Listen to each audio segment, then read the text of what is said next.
Hello students, welcome to ज्ञान तृप्ति higher education channel. हम कर रहे थे फाइनल ईयर की बुक्स ऑप्टिमाइजेशन। ठीक है, ऑप्टिमाइजेशन के अंदर मैंने आपको एक मेथड करवाते थे, सिंपल सिंप्लेक्स मेथड वाला, जिसके अंदर सारे के सारे साइन मतलब जो हमारे सेट है वो अगर मैक्सिमम में गिवन हो और उसके सब्जेक्ट लेस देन इक्वल के अंदर हो। तो ये कॉन्सेप्ट आप क्लियर करवा चुकी थी 2 क्वेश्चन के थ्रू। ठीक है, आज हम एक नया मेथड शुरू करने वाले हैं जो है हमारा big M method. Big M method, ठीक है। बिग गेम मेथड के अंदर जो m है वो कोई पॉजिटिव रियल नंबर होता है। ठीक है, और इसका भी एक प्रोसेस होता है छोटा सा, वो देखते हैं क्या होता है। मैंने आपको उसी दिन बता दिया था कि अगर z जो हमारा है कि अगर z मैक्सिमम में हो, ठीक है, और उसके जो सब्जेक्ट दे रखे हैं हमें वो सारे के सारे साइन लेस देन इक्वल में हो, तब तो अपने वो वाला मेथड लगाते हैं, सिंपल वाला जो अपने करते ही आ रहे हैं। ठीक है, लास्ट लेक्चर में जो करवा चुकी हूँ।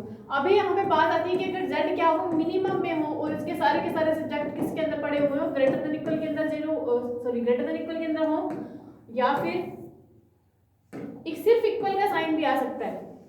ठीक है, या तो सारे के सारे साइन ग्रेटर देन इक्वल के अंदर पड़े हुए सब्जेक्ट के अंदर, और हो सकता है इक्वल का साइन भी हो, सिर्फ ना कोई ग्रेटर ना कोई लेस देन, सिर्फ इक्वल का साइन हो। तब अपने कौन सा मेथड यूज करेंगे? इसके लिए यूज करते हैं हम बिग गेम मेथड। ठीक है, तो थोड़ा सा कॉन्सेप्ट ध्यान रखो। अब कई बुक्स के अंदर क्या कर रखा है कि इन वाले क्वेश्चंस को भी उसने मैक्सिमम में चेंज कर करके उस मेथड से कर रखा। तो नहीं, हमें एक ही चीज याद रखनी है, अगर मैक्सिमम और लेस देन इक्वल का साइन है तो जो लास्ट मैंने करवाया उस लेक्चर में उसी मेथड से आपको करने हैं। अगर आपके पास z मिनिमम के अंदर हो और सारे के सारे सब्जेक्ट या ग्रेटर देन इक्वल के अंदर हो या इक्वल के अंदर हो, ठीक है, तब अपने क्या करते हैं, बिग गेम मेथड का यूज करते हैं। अब इसमें एक चीज और है कि मैंने आपको ये भी बताया था कि अगर लेस देन इक्वल का साइन आता है तो उसमें जो स्लैक वेरिएबल है वो ऐड होता है, यानी पॉजिटिव स्लैक होता है। ठीक है, और अगर ग्रेटर देन इक्वल का साइन आता है तो अपने उसमें क्या करते हैं, सरप्लस वेरिएबल ऐड करते हैं। कि जो क्या करते हैं, सरप्लस वेरिएबल ऐड करते हैं। और मैंने आपको ये भी बताया था कि सरप्लस वेरिएबल हमेशा नेगेटिव होता है, सरप्लस वेरिएबल हमेशा नेगेटिव होता है। ठीक है, दूसरा, जब आप इस मेथड से करने जा रहे हो तो सरप्लस वेरिएबल के साथ हमेशा एक आर्टिफिशियल वेरिएबल ऐड होता है, आर्टिफिशियल वेरिएबल ऐड होता है। यानी जब भी सरप्लस वेरिएबल ऐड होगा उसके साथ एक आर्टिफिशियल वेरिएबल हमेशा ऐड होगा ही होगा। ठीक है, ये थोड़ा ध्यान रखना है। और स्लैक वेरिएबल के साथ कुछ नहीं, सिर्फ स्लैक वेरिएबल ही होता है। और जब आप ग्रेटर देन इक्वल का सिर्फ इक्वल का साइन आता है तो उसके साथ सरप्लस वेरिएबल एक आर्टिफिशियल वेरिएबल ऐड होता है। ठीक है, ये थोड़ा ध्यान रखना। अब चलते हैं इसके क्वेश्चन पे, कोई बिग गेम मेथड का क्वेश्चन लेते हैं, फिर मैं क्लियर करती हूँ कॉन्सेप्ट है क्या। बस थोड़ा ध्यान रखना कि ग्रेटर देन इक्वल है, इक्वल का साइन है तो बिग गेम मेथड करना है। और ग्रेटर देन इक्वल के साइन के अंदर जब सिर्फ ग्रेटर देन इक्वल का साइन आता है, ठीक है, सिर्फ ग्रेटर देन इक्वल का साइन हो, तब तो सिर्फ अपने को क्या करना है, तब क्या करना है, सरप्लस विद आर्टिफिशियल,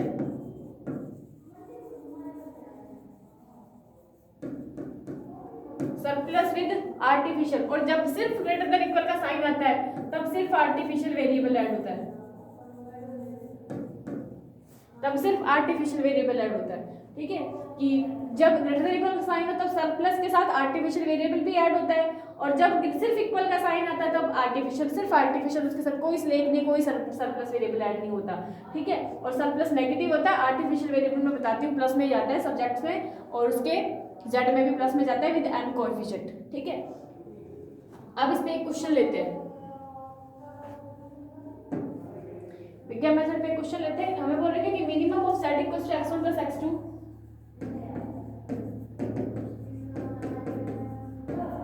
ठीक है, और इसके सब्जेक्ट दे रखे हैं हमें 2x1 plus x2 greater than equal to 4।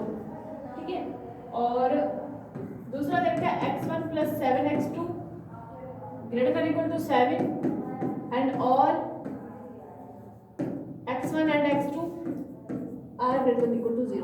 अब देखिए, आपको क्वेश्चन में बोला नहीं जाएगा कि इसको बिग गेम मेथड से करो या किसी मेथड से करो, आपको खुद को पहचानना है कि हम इसको कौन से मेथड से कर सकते हैं। मैंने जस्ट बताया है कि सबसे पहले तो आप z देखा करो कि z किसके अंदर है, दूसरा इनके साइन देखा करो, z सबसे पहले साइन देखा करो कि साइन क्या है, उसके बाद हम मेथड डिसाइड करते हैं। यहाँ पे सब्जेक्ट्स के साइन देखो ग्रेटर देन इक्वल के अंदर है, दोनों के दोनों, इसका मतलब इसके अंदर सिंपल सा बिग गेम मेथड लगेगा।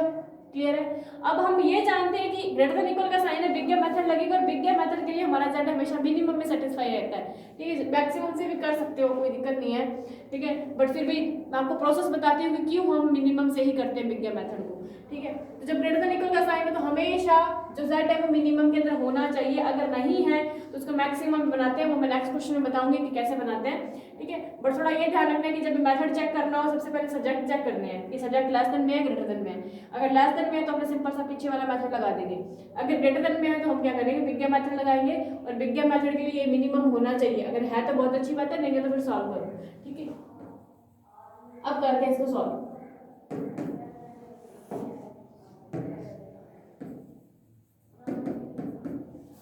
ठीक है, तो अब देखो ये सेटिस्फाई है, मिनिमम में है तो मिनिमम में ही रखेंगे, minimum of z equals to x1 plus x2, ठीक है। और इसके सब्जेक्ट देखिए, फिर सब्जेक्ट में को मैंने बोला ग्रेटर देन इक्वल का साइन उसको इक्वल में चेंज करने के लिए उसके अंदर sir plus with artificial variable add करते हैं, तो यहाँ ऐड करेंगे 2x1 प्लस x2, और सर प्लस वेरिएबल हमेशा माइनस का होता है तो माइनस का x3, और आर्टिफिशियल वेरिएबल उसमें ऐड होता है तो आर्टिफिशियल को लिख रही हूँ मैं a1 से, और उसमें ऐड कर दिया इक्वल के अंदर 4। इसी तरीके से नीचे वाले इक्वेशन के अंदर x1 प्लस 7x2, इसके अंदर ग्रेटर देन इक्वल का साइन है, सर प्लस वेरिएबल ही ऐड होगा तो माइनस का x4 plus x2 sorry a2 और इक्वल के अंदर z, क्लियर। अब यहाँ पर all x1 x2 x3 x4 a1 and a2 are greater than equal to 0। इसके अंदर जो x3 और x4 है वो तो आपको पता है क्या है, सर प्लस वेरिएबल है, और a1 और a2 ये क्या है, आर्टिफिशियल वेरिएबल है, ये क्या है, आर्टिफिशियल वेरिएबल्स है, ठीक है, क्लियर। अब यहाँ तक क्लियर होने के बाद हम चलते हैं इसकी टेबल के ऊपर, ठीक है। सॉरी, टेबल से पहले एक काम है, इसके z के अंदर भी तो कुछ ऐड करते हैं ना, जैसे लास्ट के अंदर अपने विद जीरो कोएफिशिएंट अपने इसके अंदर स्लैक वेरिएबल ऐड करते थे। अब यहाँ पर देखिए क्या करना है, इसके अंदर आपको कुछ भी नहीं करना है कि sir plus variable with zero coefficient 0x3 0x4 and artificial variable with m coefficient, क्योंकि बिग गैप मेथड है तो पॉजिटिव रियल नंबर के साथ जाएगा ma1 प्लस ma2, ये ध्यान रखना है। अब मैं आपको कॉन्सेप्ट बताती हूँ कि इसको मैक्सिमम से क्यों नहीं कर सकते बिग गैप मेथड को।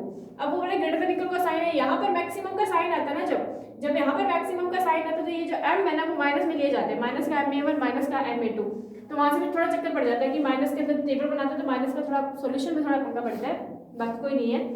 आप मैक्सिमम से भी कर सकते हो, बट मैं थोड़ा यही बताती हूँ कि मैक्सिमम की प्रॉब्लम्स को अलग रखो, मिनिमम की प्रॉब्लम्स को आप अलग रखो, ठीक है। मैक्सिमम की प्रॉब्लम्स को सिंपल वाले मेथड से करना है जो मैंने लास्ट करवाया है, और मिनिमम वाली प्रॉब्लम्स को सारे को बिग गैप मेथड से करना, थोड़ा ध्यान क्यों करना है, क्योंकि यहाँ पे m पॉजिटिव आ जाता है मिनिमम के अंदर, आप मैक्सिमम से करते थे यहाँ पे m नेगेटिव हो जाता है, ठीक है, ये क्लियर। अब बनाते हैं इसकी टेबल।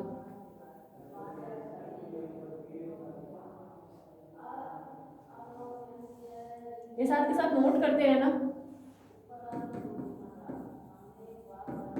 इसकी टेबल नंबर फर्स्ट बनाते हैं, टेबल के अंदर वो सेम प्रोसेस है, B C B X B x1 x2 x3 x4 x5 sorry x4 हो गया, एंड उसके बाद a1 एंड a2।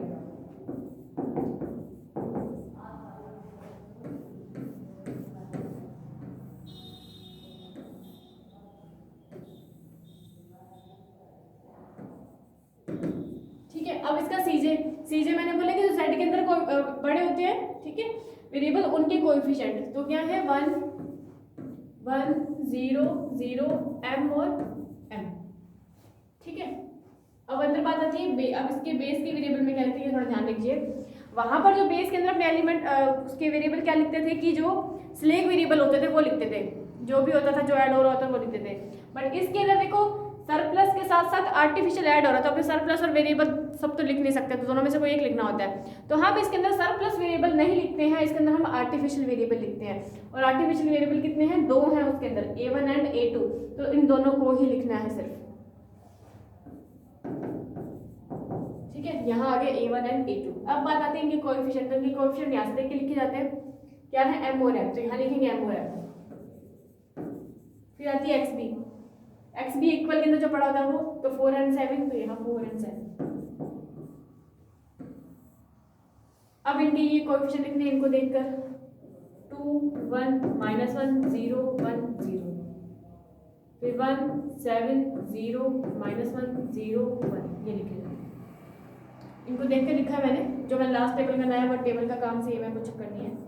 अब निकालना है z, तो z से भी सेम निकलता है, cb वाले एलिमेंट को x1 x2 x3 वाले एलिमेंट से मल्टीप्लाई करके जोड़ना। तो m को करें से 2 से 2m और ये 1 सॉरी m, तो 2m + m 3m, ये करेंगे m + 7m 8m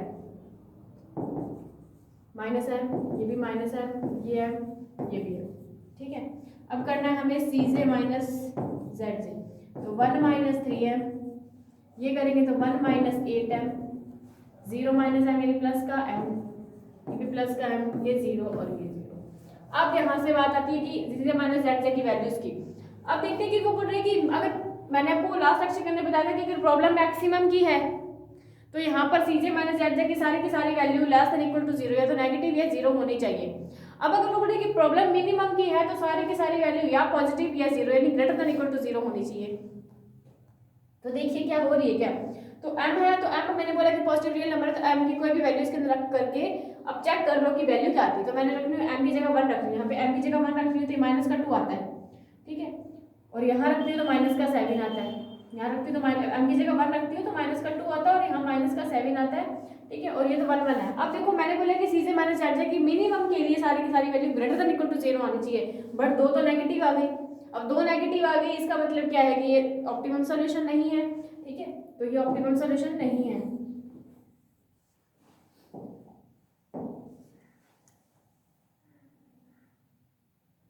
यहाँ पे हम लिखेंगे कि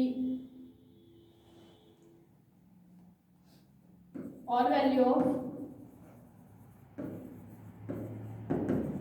c से माइनस z से are not greater than equal to 0, सारी की सारी value greater than equal to 0 नहीं है, कुछ एक है, तो so this is not optimum, ये ऑप्टिमम सॉल्यूशन नहीं है। अब मैंने बोला कि अगर इस तरीके से कंडीशन बन रही हो कि ऑप्टिमम नहीं है सॉल्यूशन, तो अपने क्या करते थे कि मैक्सिमम के लिए तो मोस्ट मैक्सिमम को एंटर करवाते थे, अब मिनिमम है तो मिनिमम के लिए मोस्ट मिनिमम को एंटर करवाएंगे। तो यहाँ मैंने 1 रखा तो माइनस का 2 आया था और यहाँ माइनस का 7 आया, तो दोनों में से फिर मोस्ट मिनिमम कौन है, ये वाला 1 - 8 है मिनिमम है, तो हम क्या कर देंगे इसी को एंटर करवा देंगे। अब ये 1 - 8 एंटर करा, मतलब कौन एंटर करा x2, अब x2 एंटर कर जाता तो अपने यहाँ पे एक कॉलम और बना देंगे मिनिमम ऑफ xb अपॉन में जो एंटर करा है वो, यानी x2, xb कितना है 4 है, 4 अपॉन में x2 यानी 4 अपॉन में 1, ये 1 आ जाए, सॉरी 4 आ जाएगा, 7 अपॉन में 7, ये 1 आ जाएगा, तो दोनों में से मिनिमम कौन है 1 है, 1 के लिए जो वेक्टर आ रहा है वो कौन है आर्टिफिशियल है, आर्टिफिशियल वेरिएबल है, तो वो निकल जाएगा बाहर, तो a2 बाहर निकल गया, x2 निकल गया, सॉरी चला गया अंदर, तो हम लिखेंगे हम एंटरिंग वेक्टर कौन है,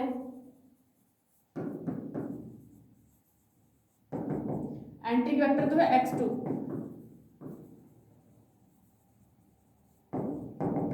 डिपार्टिंग है a2। अब बात आती है की एलिमेंट की, तो की एलिमेंट देखो कौन है, इसमें और इसमें कॉमन कौन है, ये 7 है, ये एंटरिंग और डिपार्टिंग वाली लाइन के अंदर देखना है, तो 7, तो की एलिमेंट कौन है 7,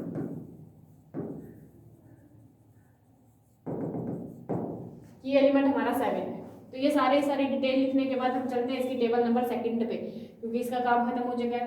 अब बनाते हैं इसकी टेबल नंबर सेकंड। तो टेबल नंबर सेकंड के अंदर क्या करते थे, ये सारा काम तो सेम लिखना है, B C B X B, ये सब हमें क्या करना होता था कि जो की एलिमेंट है उसको 1 बनाना होता है। एक चीज और है कि बिग गेम मेथड हम कर क्यों रहे हैं, बिग गेम मेथड का प्रोसेस क्या रहता है कि वो बिग गेम मेथड के अंदर एक तो क्या, ये तो जो नॉर्मल सी चीज है पीछे वाले चैप्टर के अंदर भी, लेक्चर के अंदर भी करी है मैंने, कि मिनिमम के लिए सारी की सारी value greater than equal to 0 होनी चाहिए। अब कई बार ऐसे भी हो सकता है कि यहाँ पर सारी की सारी value greater than equal to आ जाए, बट यहाँ पर आर्टिफिशियल वेरिएबल पड़े हुए हैं, तो मेन काम क्या है कि आपको आर्टिफिशियल को बाहर निकाल करके इनकी जगह पर इन चारों में से कोई ना कोई वेक्टर लेके आना, ठीक है। बिग गेम मेथड का काम क्या है कि आर्टिफिशियल वेरिएबल को हटाना, आर्टिफिशियल वेरिएबल सारे के सारे निकल जाने चाहिए और वो भी निकल जाने चाहिए और यहाँ पर भी ऑप्टिमम सॉल्यूशन मिल जाना चाहिए ग्रेटर देन इक्वल टू 0 का, तब वो बिग गेम मेथड सेटिस्फाई होता है। बाई चांस यहाँ पर तो सेटिस्फाई हो जाए, ग्रेटर देन इक्वल टू 0 आ जाए, बट वहाँ पर अभी भी आर्टिफिशियल वेरिएबल पड़ा हुआ है, तब उसका कोई भी सोल्यूशन नहीं होता, कोई भी फिजिबल सोल्यूशन विद्यमान नहीं होता, उसको वहीं छोड़ देते हैं, ठीक है। तो अब हमारे पास तो A2 निकल रहा है तो हम इसको सॉल्व करेंगे, ठीक है। तो की एलिमेंट 7 है। अब इसके टेबल बनाते हैं, table number second. B C B X B X one X two X three X one. एक चीज और, अब जो आर्टिफिशियल वेरिएबल निकल जाता है ना, उसके फिर जो कोएफिशिएंट को नहीं लेते हैं उसके नीचे क्या लगाते हैं ना, क्रॉस लगा देते हैं। अब कौन सा निकला है, a2 निकला है, तो a2 के नीचे क्या लगा देंगे, क्रॉस लगा देंगे। a1 एज इट इज रहेगा और a2 के नीचे क्या लिख जाएगा, क्रॉस क्रॉस, मैं बाद में लगा दूंगी, ठीक है।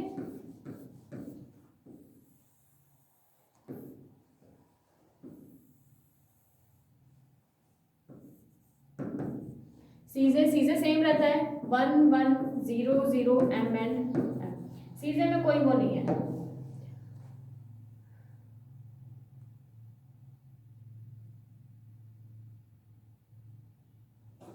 ठीक है।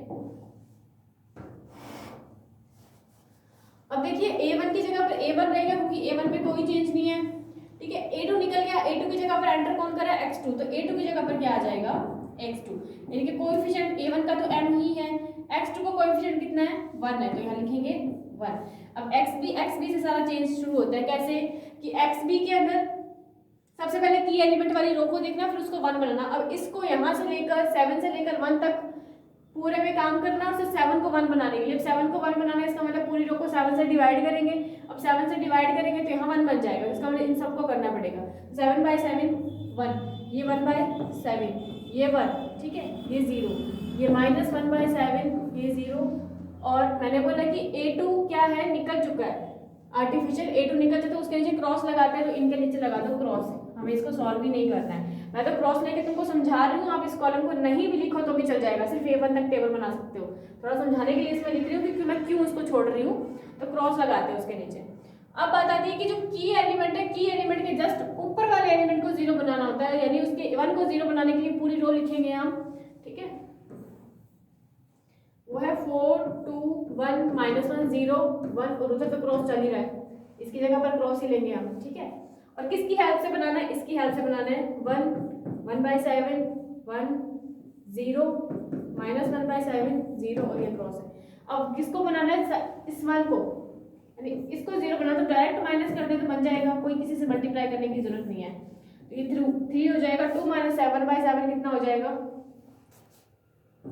13/7, ठीक है। ये 0, ये -1, ये +1/7 और ये 1, तो ये बना, ये एज इट इज यहाँ पे लिख देते हैं हम 3 13/7 0 -1 सॉरी -1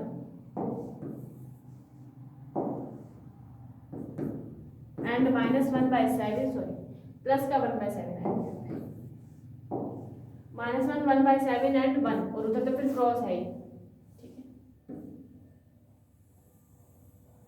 अब ऊपर वाली टेबल का कोई यूज नहीं है, ठीक है। अब ऊपर वाली टेबल का कोई भी यूज नहीं है, सब काम हमें इसी के अंदर करना है, ठीक है। क्या निकालना है हमें, इसके z से निकालना है,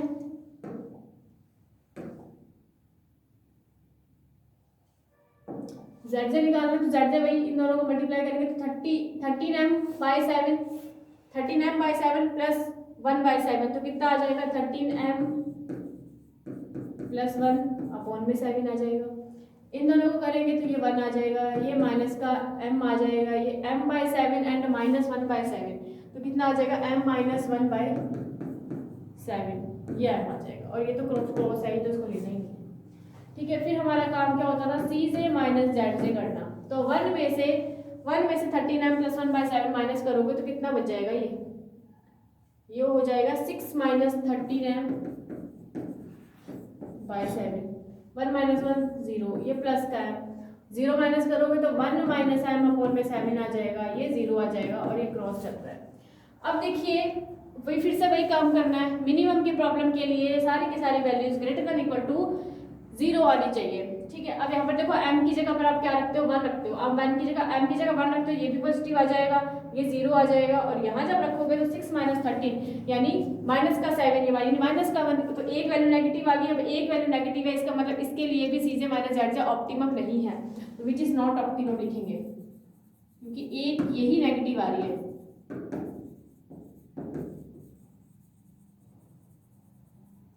विच इज नॉट ऑप्टिमम। अभी ऑप्टिमम नहीं है तो अपने क्या करेंगे, फिर मिनिमम की प्रॉब्लम के लिए मोस्ट मिनिमम को एंटर करवाएंगे, तो जो ये मिनिमम एक ही मिनिमम है तो इसी को क्या कर देंगे, एंटर करवा देंगे। एंटर कौन कर गया इस बार, x1 एंटर कर गया। अब बात करते हैं डिपार्ट कौन होगा, तो यहाँ पे कॉलम बनाएंगे minimum of X B upon में जो एंटर करा है x1, ठीक है। तो एक्स बी 3 अपॉन में 13/7 करेंगे तो ये हो जाएगा 21/13, ठीक है। और ये करेंगे हम तो ये 7 आ जाएगा, ठीक है। अब ऑब्वियस सी बात है 1 पॉइंट समथिंग आएगा और ये 7 तो मिनिमम ऊपर वाला ही है, तो ऊपर वाला मिनिमम है, इसका मतलब a1 कौन निकल जाएगा बाहर, ठीक है। तो इसका मतलब एंटर कौन करा, एंटरिंग वेक्टर है हमारा x1, डिपार्टिंग कौन है, जो बाहर निकल रहा है मतलब a1। की एलिमेंट कौन है, जो इनमें और पहले वाली रो के अंदर कॉमन है, मतलब इसमें और इसमें कौन कॉमन है, 13/7। 13/7 हमारा क्या हो जाएगा, की एलिमेंट हो जाएगा।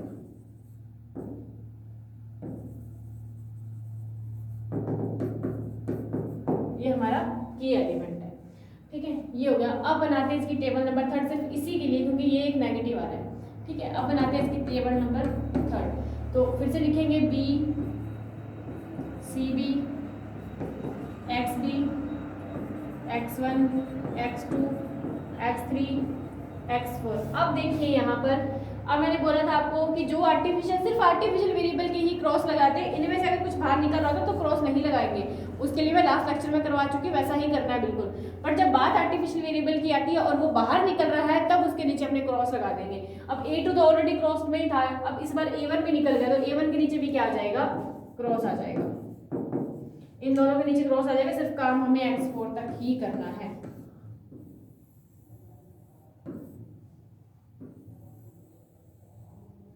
ठीक है। सी से सेम रहता है 1 1 0 0 एम एंड एम, ये लिखो जाए मतलब ही नहीं है क्योंकि अब काम ही खत्म हो चुका है।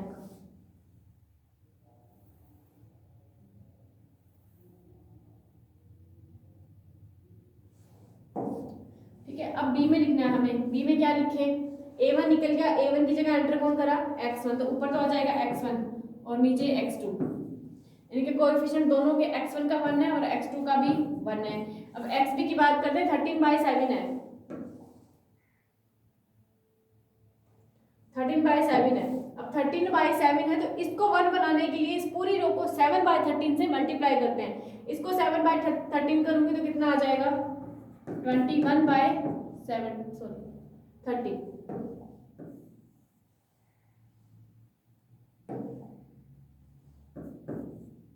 ये 1 ये 0 ये -7/13 और वो कितना आ जाएगा 1/13 और a1 और a2 के नीचे तक क्रॉस है, ठीक है। फिर बात आती है कि इसके की एलिमेंट के जस्ट नीचे वाले एलिमेंट को 0 बनाना। अब हमें 0 किसको बनाना है वो देखिए, 0 बनाना है 1/7 1 0 -1/7 और ये तो क्रॉस ही हो गया क्योंकि a1 के नीचे वाले को क्रॉस लेना है। किसकी हेल्प से बनाना है, इसकी हेल्प से बनाना है। 21/13 1 0 -7/13 1/13 और ये क्रॉस, ठीक है। किसको बनाना है हमें 1/7, इसको 0 बनाना है विद हेल्प ऑफ दिस, तो इसको 1/7 से अपने क्या कर दें, मल्टीप्लाई करके माइनस कर दें, ठीक है। अब यहाँ से मल्टीप्लाई करेंगे तो 1 ये कैंसिल होकर 3/13, तो 1 - 3/13 करोगे तो कितना आ जाएगा 10/13, ठीक है। ये 0 ये 1, ठीक है, और ये -1/13 यानी +1/13 आ जाएगा। इसको करोगे तो कितना आ जाएगा, ये 1/91 तो -1/7 -1/91 आएगा, तो माइनस का 14/91 आ जाएगा,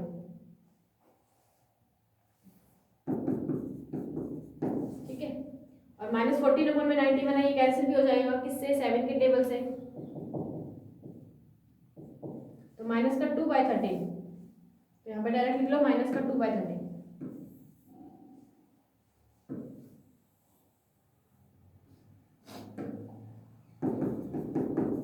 ठीक है। -2/13 आ जाएगा,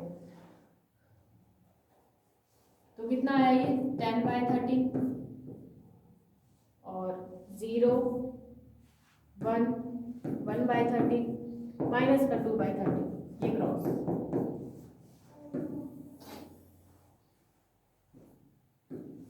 ठीक है। अब करना है z से, इन दोनों को मल्टीप्लाई कर दें, 1 को 1 से करेंगे तो 1 आ जाएगा, ये 0 हो जाएगा, ये 0 ये 1, इनको करेंगे तो माइनस का 7/13 प्लस 1/13 तो माइनस का 6/13, फिर इन दोनों को करेंगे तो 1/13 माइनस का 2/13, इनको ऐड कर देंगे हम, क्या आ जाएगा 1/13, ये दोनों क्रॉस नहीं चल रहे हैं, ठीक है। अब देखिए, अब बात आती है Cj माइनस Zj की। 1 माइनस 1 करेंगे 0, फिर 1 माइनस 1 करेंगे 0, 0 माइनस दिस करेंगे तो प्लस का 6/13, और ये करेंगे तो माइनस का 1/13, सॉरी यहाँ 1 ये करेंगे ना तो माइनस का 1/13 आएगा, और सॉरी इसमें देखो 1 से मल्टीप्लाई करके, इसको 1 से मल्टीप्लाई करके इन दोनों को ऐड करेंगे ना तो 1 माइनस का 1/13 आएगा, और यहाँ से 0 माइनस करते हैं तो ये प्लस का 1/13 हो जाएगा, दोनों क्रॉस है। अब देखिए हमारे पास Cj माइनस Zj की वैल्यू क्या सेटिस्फाई है, तो बिल्कुल है, क्योंकि मिनिमम की प्रॉब्लम क्या कहती है कि Cj माइनस Zj की सारी वैल्यू या तो 0 से बड़ी आनी चाहिए या 0 के बराबर आनी चाहिए, या दोनों आनी चाहिए, ठीक है। तो अब हमारे पास कुछ वैल्यूज बड़ी आ रही है 0 से और कुछ 0 आ रही है, इसका मतलब ये ऑप्टिमल सॉल्यूशन है। तो सॉरी हाँ ठीक है, वहाँ पे मिनिमम को कॉलम बनाने की जरूरत नहीं है, तो हमें लिखेंगे hence all value of Cj minus Zj are greater than equal to 0।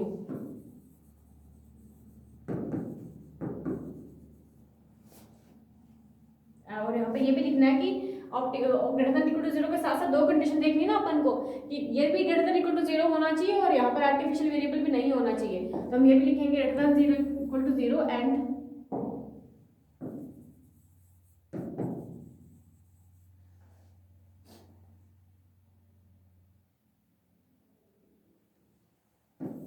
and there exists no artificial variable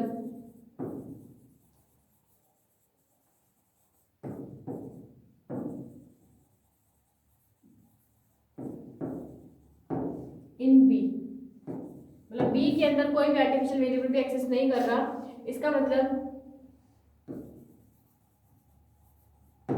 which is an optimum solution, तो ये क्या है, एक ऑप्टिमम सॉल्यूशन है।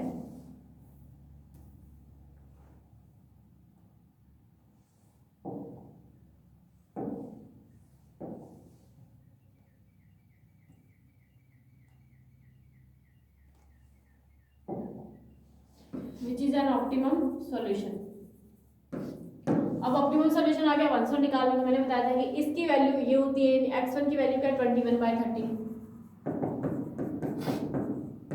x2 की है 10/13, ठीक है। अब इनका आंसर निकालना स्टार्ट करना, हमें क्वेश्चन क्या दे रहा था, क्वेश्चन में चलिए, क्वेश्चन हमें दे रखा था minimum of z equals to x1 plus x2, क्या था, minimum of z equals to x1 plus x2 था। अब इनके दोनों की दोनों वैल्यूज पुट कर दो, आंसर आ जाएगा, क्या है 21/13 प्लस 10/13, 30 नीचे एलसीएम ले लो, ऊपर बन जाएगा कितना 31, तो 31/13 इसका क्या है आंसर है, यानी मिनिमम ऑफ z आपके पास कितना आया है 31/30, ठीक है, ये आंसर है। तो इस तरीके से करते हैं बीके मेथड के क्वेश्चन, और उसके सब्जेक्ट का थोड़ा ध्यान रखना, बस और कुछ नहीं है, पहचानने का तरीका मैं आपको बता चुकी हूँ, एक बार और रिवीज कर लेते हैं, इसको रिवाइज कर लेते हैं कि है क्या इसके अंदर। ये हमारा क्वेश्चन था,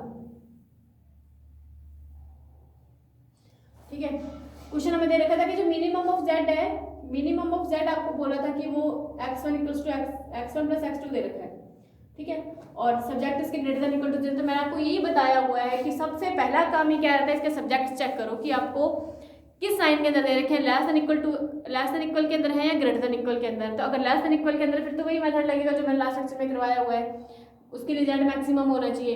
बट अगर ग्रेटर देन इक्वल का साइन आ रहा और सिर्फ इक्वल का साइन भी आ जाए, तब भी हम कौन सा यूज करेंगे मेथड, बिग गैप मेथड। और बिग गैप मेथड क्या कहता है कि उसके लिए z है वो मिनिमम में रखो, ज़्यादा सही रहता है, मैक्सिमम से भी कई कुछ बुक्स में कर रखे होंगे क्वेश्चन, बट उसके लिए वहाँ हम ये माइनस का लेता है, बट वहाँ से फिर माइनस का चक्कर पड़ता है, यहाँ माइनस माइनस माइनस माइनस लेना पड़ता है, तो बेटर है हम पॉजिटिव में रखें ना, तो हम मिनिमम में ही रखते हैं, बिग गैप वाले सारे क्वेश्चन मिनिमम से ही करते हैं ताकि थोड़ा ईजी रहे। तो हम क्या करते हैं, ग्रेटर देन इक्वल का साइन हमें मिल गया था और हमें फिर चेक करना था कि z मिनिमम है नहीं, तो बिल्कुल मिनिमम में ही था। अगर नहीं होता बाई चांस, ठीक है, अगर बाई चांस नहीं होता तो अपने इसको मिनिमम में मैक्सिमम सॉरी मिनिमम में चेंज करते, कैसे करते, इसको माइनस से मल्टीप्लाई कर दो, सीधा सा बात है, कुछ नहीं है, जो भी z है उसको माइनस से मल्टीप्लाई कर देते, प्रॉब्लम मिनिमम में चेंज हो जाती है। ठीक है, इसी तरीके से मैक्सिमम में भी चेंज कर सकते हो, मैंने लास्ट करवाया हुआ है। ठीक है, ये हो गया। अब हमें बताना है इसका सोल्यूशन के अंदर मिनिमम को मिनिमम में ही रखना है, इसके सब्जेक्ट्स को चेंज करना है। सबसे पहले उसके अंदर मैंने बोला ग्रेटर देन इक्वल के अंदर सरप्लस विद आर्टिफिशियल ऐड होता है, और सरप्लस हमेशा नेगेटिव साइन में होता है, तो माइनस का x3 और आर्टिफिशियल वेरिएबल साथ में ऐड होता है तो प्लस का a1, दोनों में सेम काम कर रहा है मैंने। यहाँ पे x3 और x4 तो सरप्लस है, a1 a2 आर्टिफिशियल वेरिएबल है। अब जो सरप्लस वेरिएबल है वो तो प्लस के अंदर जाते हैं जीरो कोएफिशिएंट z में, बट जो आर्टिफिशियल वेरिएबल है वो m कोएफिशिएंट के साथ प्लस में जाते हैं z में। ठीक है, वो लिखने के बाद टेबल का काम सेम है जो मैं लास्ट सेशन में करवाया था, टेबल में कोई चक्कर नहीं है, बस इतना सा डिफरेंस है कि इसका जो बेस में ना आपको सरप्लस वेरिएबल लेना है, जैसे उसके अंदर मैं स्लैक वेरिएबल लेती थी यहाँ पर, बट इसके अंदर आपको सरप्लस वेरिएबल नहीं लेने, कौन से आर्टिफिशियल वेरिएबल लेने हैं, और आर्टिफिशियल वेरिएबल चाहे 2 हो चाहे 3 हो, बट लेने वही है। बाई चांस इनके साथ कोई स्लैक वेरिएबल आता है तब आपको स्लैक लेना है, वो मैं अगर क्वेश्चन आएगा कोई ऐसा तो मैं करवाऊंगी आपको, विद स्लैक भी हो सकता है। ठीक है, अब यहाँ पर देखो मैंने आर्टिफिशियल ले लिया, a1 और a2 इनके कोएफिशिएंट ले लिए सेम। आगे का प्रोसेस से मैं आपको सबसे पहले zj निकालना है, फिर c से माइनस zj निकालना है, फिर चेक करना ऑप्टिमम है या नहीं है। ऑप्टिमम का मतलब अगर मिनिमम में है तो यहाँ पर सारे साइन ग्रेटर देन इक्वल के अंदर होने चाहिए, अगर मैक्सिमम में है तो सारे साइन लेस देन इक्वल के अंदर होने चाहिए। अब यहाँ पर मैं हमारे पास ऑप्टिमम नहीं मिला था तो अपने क्या कर रहे थे, मोस्ट मिनिमम के लिए मोस्ट मिनिमम को एंटर करवाना है, मैक्सिमम के लिए मोस्ट मैक्सिमम को एंटर करवाना है। अब मिनिमम है तो मोस्ट मिनिमम हमारे पास 1 - 8m था, तो इसको हमने एंटर करवाया, की एलिमेंट को 1 बनाया, उसके जस्ट ऊपर वाले एलिमेंट को 0 बनाया, वो बना करके हमारे पास बनी टेबल नंबर सेकंड। देखिए टेबल नंबर सेकंड बनी। ठीक है, फिर सेम प्रोसेस टेबल फर्स्ट वाला करा हमने कि चेक करा सीधे माइनस zj की वैल्यू सेटिस्फाई होती है नहीं है। उससे पहले एक काम और है कि अगर आर्टिफिशियल वेरिएबल पहले बाहर निकलता है तो उसके जस्ट नीचे क्रॉस लगा दी जाती है, उनके अपने जो एलिमेंट्स हैं उनको नहीं लिया जाता। ठीक है, उनके कोएफिशिएंट को नहीं लिया जाता, तो हम वहाँ पर क्या करते हैं, क्रॉस क्रॉस लगा देते हैं अगर आर्टिफिशियल वेरिएबल बाहर निकलता है तो। फिर इसी तरीके से सेम प्रोसेस हमने करा, ये मिनिमम मिल रहा था, हमने मोस्ट मिनिमम को एंटर करवा करके फिर से टेबल नंबर 3 बनाई, चाहे एक के लिए ही बनानी पड़े, आपको टेबल्स बनाती रहनी है। और मैक्सिमम 3 ही टेबल बनती है, 3 टेबल में आंसर आ जाता है। कुछ एक क्वेश्चन है जिसमें 4 टेबल्स बनती हैं, बस वो तो हद ही होती है कि 4 तक बनता है। ठीक है, फिर cj माइनस zj करा हमने, तो देखा हमारे पास सारी की सारी value 0 and greater than equal to 0 आ रही थी, इसका मतलब ये ऑप्टिमम सॉल्यूशन था। फिर ऑप्टिमम सॉल्यूशन मिल जाता है तो अपने क्या करते हैं, x की वैल्यू से मान उठा करके क्वेश्चन के अंदर पुट कर देते हैं। ठीक है, ये देखिए क्वेश्चन के अंदर पुट करते हैं, हमारे पास मिनिमम ऑफ z की वैल्यू होती है 31/30। तो ये है आंसर हमारा, और ये बिग गेम मेथड है। अब ये तो बिग गेम मेथड था कि जब इसके सब्जेक्ट अगर सिर्फ ग्रेटर देन इक्वल के अंदर दे रखे हो, बाई चांस अब मैंने एक तरीका और भी बताया है इसके शुरू स्टार्ट में ही कि अगर इक्वल का साइन आ जाए, कि जैसे मैंने बताया कि यहाँ पे इक्वल का साइन आता है, तो इक्वल का साइन के लिए सिर्फ आर्टिफिशियल ऐड होता है, कोई सरप्लस नहीं होता। इसका मतलब x3 x4 जो नेगेटिव में मैंने जोड़े वो नहीं होंगे। तब उन क्वेश्चंस को कैसे करते हैं, तो उसके लिए मैं आपको लेक्चर स्ट्रक्चर के अंदर करवाने वाली हूँ क्वेश्चन सिर्फ आर्टिफिशियल वेरिएबल पे, और एक क्वेश्चन लेंगे जिसके अंदर स्लैक भी होते हैं, सरप्लस भी होते हैं और आर्टिफिशियल भी होते हैं। तो मैं थोड़ा चल रही एक करके करवा रहे हो क्वेश्चन, तो थोड़ा बुक्स में अगर क्वेश्चन मिलते हैं तो आप ट्राई कीजिएगा, क्योंकि प्रैक्टिस से ही ये क्वेश्चन आएंगे आपको। ठीक है, तो ये हमारा पहला वाला टॉपिक हो चुका है कि जब साइन किसमें हो, ग्रेटर देन इक्वल के अंदर हो।